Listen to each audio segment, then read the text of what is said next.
how to remove payment method from Facebook Ads Manager. So if you want to remove your payment method from Ads Manager on Facebook, first of all, just open your browser and go to adsmanager.facebook.com.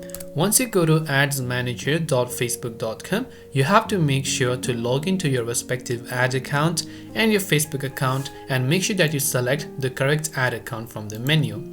Now once you've done that, in order to access our payment settings, on the bottom left of the toolbar, you can see the gear icon that says Settings. Simply go to Settings, and when you come to Settings, on the right hand side at the top, again you'll find the option called Payment Settings.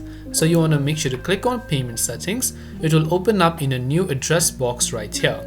Now when you're on the payment settings page, you should be able to see any sort of available funds related to your account.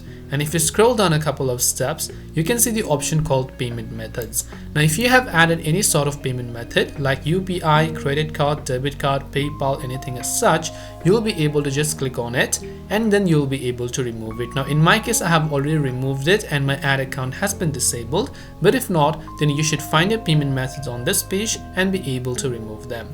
I hope the video helped you. If you have got any further questions, feel free to leave them down. Thanks for watching till the very end and see you soon in the next video.